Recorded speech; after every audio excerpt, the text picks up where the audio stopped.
জলে গেল ক্যাপ্টেন হার্দিকের লড়াই। কুণাল পান্ডিয়ার দাপটে ওয়ানডেতে মুম্বাইকে হারালো আরসিবি। আসুন পুরোটা জেনে নিই। দুরন্ত লড়াই করেও যদিও শেষমেশ জয়ের মুখ দেখেননি তারা। সোমবার সন্ধ্যায় ঘরের মাঠে বেঙ্গালুরুর বিরুদ্ধে ফের ব্যাট হাতে জ্বলে ওঠেন মুম্বাই ক্যাপ্টেন। কিন্তু এবারও বদলালো না ছবিটা। আরসিবির অলরাউন্ড পারফরমেন্সের সামনে নীতি স্বীকার করতে হলো মুম্বাই ইন্ডিয়ান্সকে।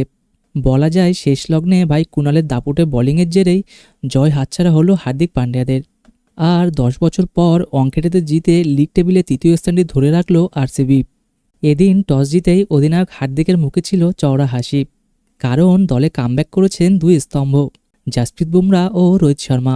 যদিও দুই পোরখাওয়া তারকা এদিন বেশ অসহায় ছিলেন।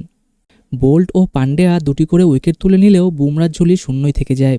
বরং মুম্বাই বোলারদের আক্রমণ সামলে অনবদ্য ইনিংস খেলেন বিরাট কোহলি ও রজত পাটিদার। ফিলসলকে ফিরিয়ে শুরুতেই মুম্বাই সমর্থকদের স্বস্তি দেন টেন বোল্ট। ঠিক তারপরই দেবদূত পাডিক্কালের সঙ্গে জুটি বেঁধে বোলারদের রাতের ঘুম উড়ান বিরাট কোহলি। 42 বলে 67 রানে অনবদ্য ইনিংস খেলেন তিনি। প্রথম ভারতীয় হিসেবে টি-20তে 13,000 রানের মালিকও হয়ে যান তিনি। পাহাড় সমান 222 রান তাড়া করা তো আর মুখের কথা নয়। তবে আপ্রাণ চেষ্টা করেছিলেন তিলক ও হার্দিক। কিন্তু কুণাল পান্ডিয়া ও হ্যাজেলউডের দাপটে সেই লক্ষ্যে আর পৌঁছাতে পারল না মুম্বাই ইন্ডিয়ান্স। ব্যাট হাতে ইয়াশ দেয়ালের ডেলিভারিতে 17 রান করেই বোল্ট হয়ে যান ইম্প্যাক্ট হিটম্যান। উইল জ্যাক্স এবং সূর্যকুমার যাদবও সেভাবে ক্রিজে জমতে পারেননি। 222 রানের লক্ষ্যে নেমে দলের হাল ধরেন হার্দিক ও তিলক বর্মা। তবে তারা আউট হতেই ম্যাচ চলে যায় বেঙ্গালুরুর ঝুলিতে। গত মরশুম থেকেই রোহিত শর্মার জুতোয় পা গলানোর জন্য কম সমালোচনার মুখে পড়তে হয়নি হার্দিক পান্ডিয়াকে।